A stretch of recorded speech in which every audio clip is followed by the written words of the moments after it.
Bonjour à tous les camarades. Bon, mais nous, généralement, quand on vient comme ça sur des initiatives, c'est pour parler pognon. Hein. Je fais partie du syndicat CGT de la Med, Total donc. Total milliardaire une fois de plus cette année. Hein. Et milliardaire, pas par hasard, hein, milliardaire sur notre dos, nous les travailleurs français, et milliardaire sur tout le dos des travailleurs du monde, hein, parce qu'ils sont comme tous les autres, ils exportent le capitalisme et le capitalisme barbare. Donc nous, ce qu'on voit au cœur de la bête, hein, c'est le pognon qui est fait. Et quand la camarade disait ça coûte 3 milliards, hein, cette baisse de prix sur les carburants, au rapport des 16 milliards qu'a pu produire Total cette année sur tout le dos des travailleurs, c'est une goutte d'eau, sachant que vous faire rentrer dans la tête, cette année Total va verser 8 milliards à ses actionnaires, donc plus de 2 fois ce que ça pourrait coûter comme mesure en maîtrise des prix, quoi. Et au passage, pour avoir une idée de ça et pour toujours le remettre en perspective, ce qu'il verse aux actionnaires, c'est autant d'argent que ce qu'il verse à ses salariés. Donc la masse globale salariale de Total est équivalente à ce que verse Total à ses actionnaires. Donc il rémunère autant les créateurs de richesse que les profiteurs. Voilà la logique de production totale, mais là, ça surprendra personne. Alors nous, cette crise des carburants, hein, et cette flambée des prix, on l'avait, c'est pas un mot qu'on aime, mais prophétisé depuis un certain nombre d'années. Hein. C'est pas une surprise pour nous. Il y a 2 raisons essentielles. Hein. La première, c'est celle qu'a évoquée ma camarade, la lourdeur des taxes.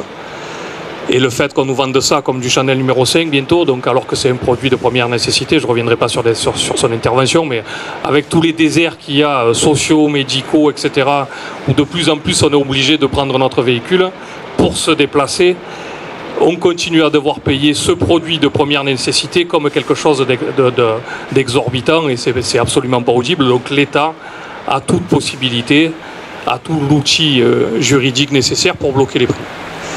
Et la deuxième raison qui amène à cet état aujourd'hui, hein, où là on le mesure nous parce qu'on est, comme je le disais, on est au cœur de ça, c'est la destruction systématique depuis plus de 10 ans de l'outil de raffinage. Pourquoi c'est important?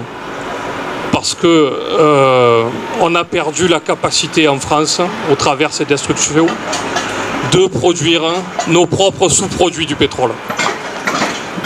Il y a encore jusqu'à 2009, et si on fait une petite rétrospective pour voir l'ampleur de la casse, hein, 2009, première fermeture d'une capacité de production en Normandie équivalente à ce qu'était la raffinerie de la Med, donc quelque chose de conséquent.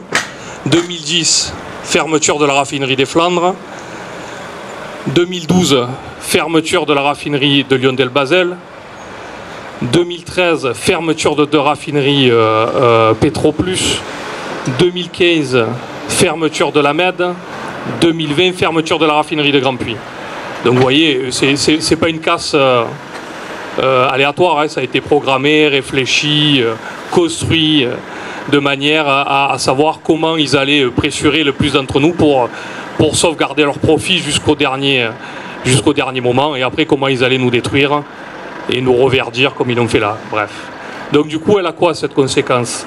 Quand on perd la maîtrise de la fabrication de nos sous-produits, on les remet de fait dans les mains du capital et de la spéculation. Les produits jusqu'à présent, quand on faisait venir du pétrole brut, et donc quand on avait la maîtrise de ça, on avait la maîtrise des prix des sous-produits.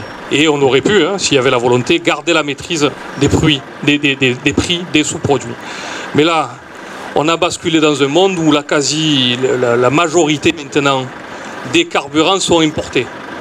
Donc on est soumis à la menace spéculative, et d'autant plus dans un contexte de guerre et d'événements géopolitiques qui font que tout le monde, tous les capitalistes, se resserrent sur ce qu'ils possèdent. Il faut savoir que la Russie, au-delà du gaz, c'était un des importateurs majeurs de carburant en France. Donc qu'est-ce qui se fait? Lui, menacé comme il est, il va garder ses produits, hein, au-delà même des sanctions que pourraient imposer les gouvernements entre eux. Lui, par réflexe autoritaire, il va garder ses produits. Donc c'est ce qui s'est passé là. C'est ce qui s'est passé quand l'Arabie Saoudite avait été menacée. Et à chaque fois que le contexte géopolitique évolue, non seulement ça a une incidence sur la spéculation du brut, mais ça a une incidence, et je le répète, sur la spéculation de tous les autres produits. Donc ce qu'on voit, c'est que ces manœuvres capitalistes, elles nous ont remis un peu plus entre les mains des lois du marché, et on en paye le prix. Hein. C'est juste ça. Hein. Enfin, c'est juste ça, si je puis dire. Et je ne parle pas de la casse sociale que ça a entraîné derrière, hein. Je parle juste de l'incidence de cette destruction massive sur là quelque chose de très concret qui est le pouvoir d'achat et le prix des carburants. Mais Total n'a pas fait que fermer ça, hein. Il n'a pas fermé que des raffineries, il a fermé aussi des moyens de production de chimie lourde. Et ça, on ne le voit pas maintenant, hein, directement sur le carburant parce que c'est moins palpable, mais on le verra sur les matières premières qui servent à fabriquer tout le reste, hein, les tables, les chaises, les médicaments, les bâtiments, etc.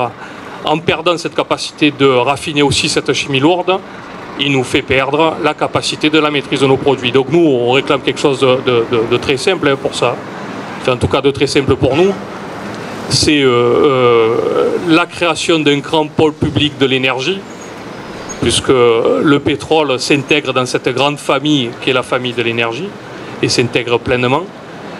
Et ensuite, la nationalisation de nos, donc de fait, la nationalisation de nos outils de production, hein, très clairement, et le blocage des prix. Une fois qu'on aura retrouvé la capacité de produire et la capacité de produire pour la réponse à nos besoins, hein, nous on ne demande pas autre chose, hein, on aura retrouvé cette capacité à avoir la maîtrise des prix et donc à vendre le carburant à sa juste valeur. Hein. Pour vous donner un ordre d'idée, encore une fois on est dans les chiffres et je vais faire vite, hein. Le prix réel du brut, le prix de fabrication d'un baril de brut, c'est 50 $. Au-delà de ça, tout ce qui est au-delà de 50 $, c'est issu de la spéculation et c'est pour qu'ils se remplissent les poches. Hein. Un baril de pétrole brut, s'il n'y avait pas de spéculation, il coûterait 50 $. Donc tout le reste, tous les autres phénomènes, quand il est à 90, 100, 120 $, ce n'est là que pour leur remplir un peu plus les poches et pour fragiliser un peu plus le camp des travailleurs fatalement. Donc voilà, c'est très clair. Blocage des prix, nationalisation de l'outil et baisse de la TVA sur ces produits-là pour les rendre accessibles. Merci les camarades. Merci Fabien.